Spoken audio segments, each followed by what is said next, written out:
Welcome.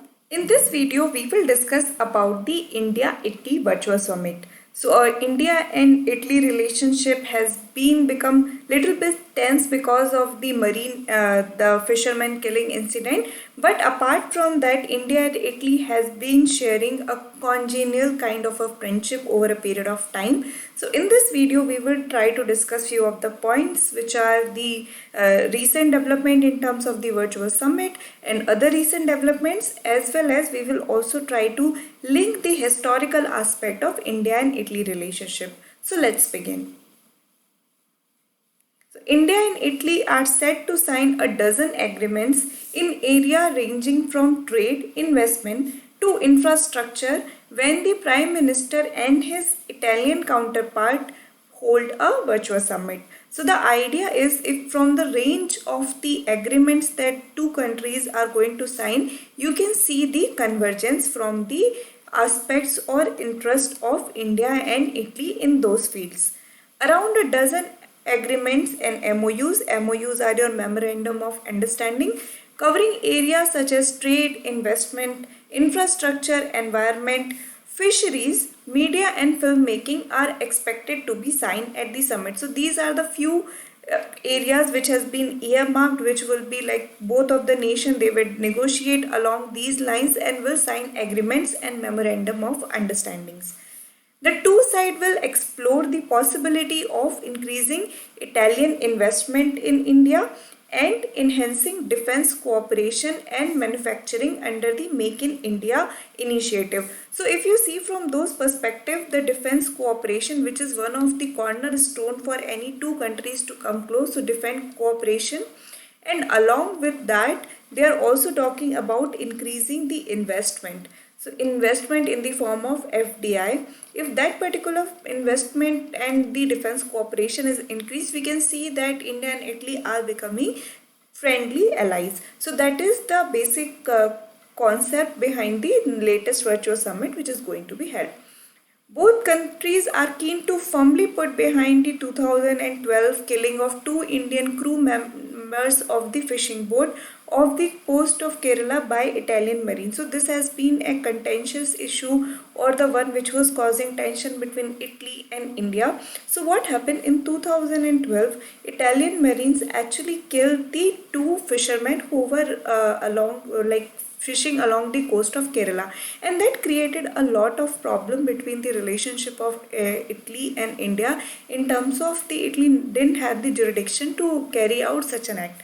So all these things, both of the sides have now agreed that we have to put behind that case and move forward and look at the broader perspective.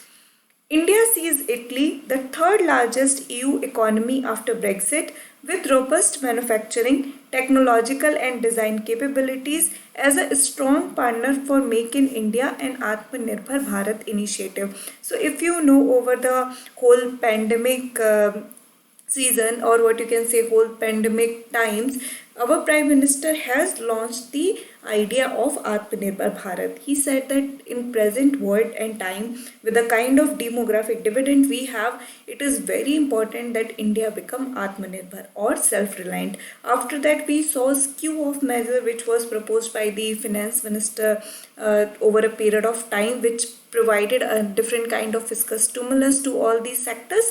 So from those aspects also, Atmanirbhar Bharat and Make in India are two initiatives which are very important for the overall development of India.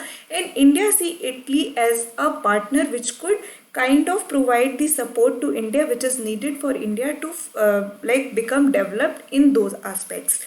So let's move forward and try to understand the action plan for the enhanced partnership between India and Italy in 2020 to 24. So like next 4 years, what kind of action plan is envisioned for the both of the countries? So agreement to coordinate closely at multilateral for especially G20. Italy will assume the presidency of G20 in December 2021, followed by India in 2022. So basically G20, which is a grouping of the most developed countries of the world. So in that particular grouping, Italy and India will both try to work closely, because the chairmanship is going to the Italy in 2021, and then 2022 it will be India. Memorandum of Understanding between Casa Depositi Prestiti, an Italian investment bank, and National Infrastructure Investment Fund to promote innovative financial schemes capable of supporting bilateral investment. So if you are talking about the economic aspect of it, there is going to be an agreement between the Investment Bank of Italy as well as the National Infrastructure Investment Fund in India, and both of them will work in collaboration to provide impetus to the overall investment environment for India, pledging to strengthen cooperation in the fight against terrorism and transnational crime, both at a bilateral level and at a multilateral fora, and also agreed to hold the next meeting of the India-Italy Joint Working Group on Counter-Terrorism to further advance cooperation, exchange or expertise and capacity building in 2021. So the idea is Italy stand along with India in its measure of counter-terrorism, and it kind of agreed to provide more support, more collaboration in terms of the anti-terrorism as well as the transnational crimes. For example, the organized crime, cyber crime, all these would be included in that particular agreement.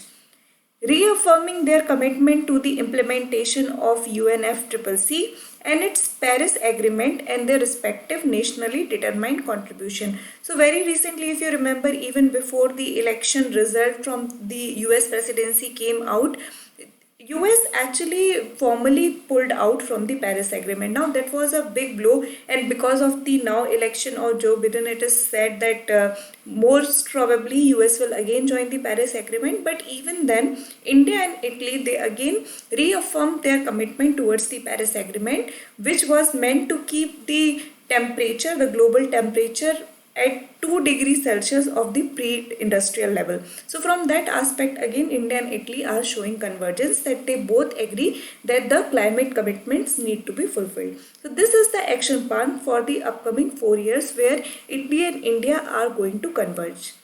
Now let's try to see how the relationship between India and Italy had been. So relationship between India and Italy date back to ancient times, with works from authors such as Diodorus Siculus' Library of History, Arrian's Indica, Pliny's The Elder's Natural History make reference to India. So from that aspect, it could see that even during the time of Greece, there was some kind of relationship between India and Italy, because the reference of India is found in those accounts as well. Caches of Roman coins have been discovered across Indian peninsula, and evidence indicates the existence of permanent settlements of Roman merchants in South India. So not only the trading exchange was there, but even the settlement, that at times it was there that the Romans have come to India and they even settled down. The discovery of the Indian ivory statue and the ruins of Pompeii confirms the goods were traded both ways. So it's not like only the Italian goods were in demand in India, but Indian goods were also being traded to the Italy. So it was a two-way export and import kind of a trade relationship which existed in the ancient times between India and Italy.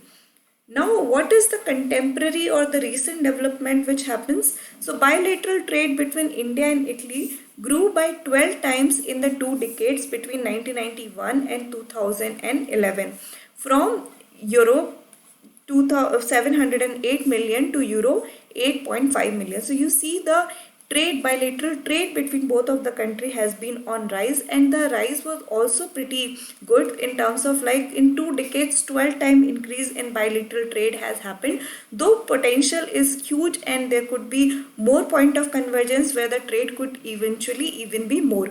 By 2012, Italy had an accumulated investment of 9% of the total EU FDI in India. And in fact, with the present virtual summit, the kind of agreements which are being done, for an example, we did discuss about a Financial Investment Bank of Italy as well as the NIIF India having a collaboration.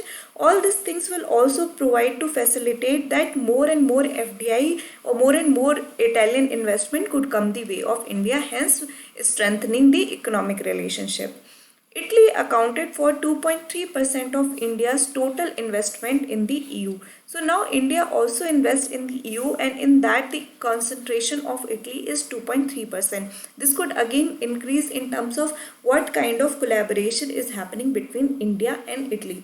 So from your UPSC point of view, the things you have to take up is the historical background, the what you can say, all the data regarding the economic ties, and also the contention point, the security cooperation, and the latest development. So this is how you will frame the answer for your international relation between India and Italy. So this particular topic, again, the bilateral relationship between various countries are a portion of your topic under the international relationship, to try to look it from that particular perspective.